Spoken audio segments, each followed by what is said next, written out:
இன்னைக்கு ஒரு Halloween mini vlog. அதாவது ஹாலோவினுக்கு முன்னாடி இங்கே பூ அப்படின்னு ஒரு ட்ரெடிஷன் இருக்குது.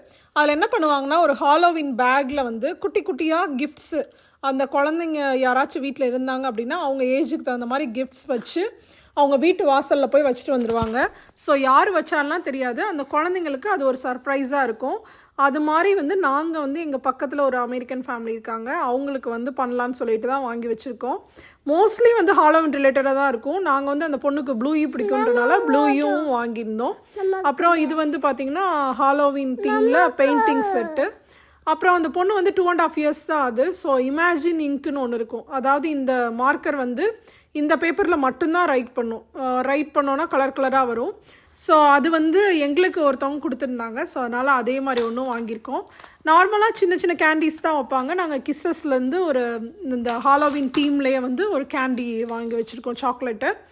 அப்புறம் வந்து கேபீஸ் டால் ஹவுஸ்லேருந்து பெயிண்டிங் செட்டு மாதிரி வாங்கியிருந்தேன். இந்த இதில் என்னென்ன இருக்குன்னு பார்த்தீங்கன்னா, ஒரு கலரிங் புக் இருக்கும், அப்புறம் அது கூட வந்து 4 crayons இருக்கும், அப்புறம் ஒரு சின்ன கேரக்டர் ஸ்டிக்கர்ஸ் மாதிரி இருக்கும். இந்த மாதிரி இருக்கும், கொஞ்சம் இன்ட்ரெஸ்டிங்காக இருக்கும் குழந்தைங்களுக்கும். இதெல்லாமே சேர்த்து வந்து பார்த்திங்கன்னா ஒரு $20+ கிட்ட வந்துச்சு. இதெல்லாம் வாங்கின எங்களுக்கு இந்த கொச்சான் இருக்குது பார்த்திங்களா, இந்த பேப்பர் வாங்குதாங்க மனசே வரல. இது வந்து பார்த்திங்கன்னா $4 போட்டிருந்தாங்க டார்கெட்டில். அதனால் நான் என்ன பண்ணேன்னா, எங்கள் பொண்ணுக்கு வந்த அந்த பேப்பரவே எடுத்து வச்சிட்டேன். அப்புறம் அந்த பூ வந்து பிரிண்ட் அவுட் எடுக்கலான்னு பார்த்தா எங்கள் வீட்டில் கரெக்டாக பிரிண்ட் அவுட் வந்து வேலை செய்யலைங்க. ஸோ கையிலே ஆர்ட் ஒர்க் பண்ணிவிட்டேன். அப்புறம் என் பொண்ணும் நானும் போயிட்டு அவங்க வீட்டில் போயிட்டு இந்த பூ பேஸ்கெட்டை வந்து வச்சுட்டு வந்துட்டோம். அன்றைக்கி பயங்கர விண்டி, பயங்கர மழை அப்படின்றனால ஹேண்டிலில் தொங்க விட்டு வந்துட்டேன். ஆனால் வீட்டில் வந்துட்டு என் ஹஸ்பண்ட்ட வாங்கின பேச்சு எனக்கு இன்னும் காதலே ஒலிக்குதுங்க. ஏன் கீழே வச்சுட்டு வந்திருக்கலாமேன்னு திட்டிகிட்டு இருந்தாங்க.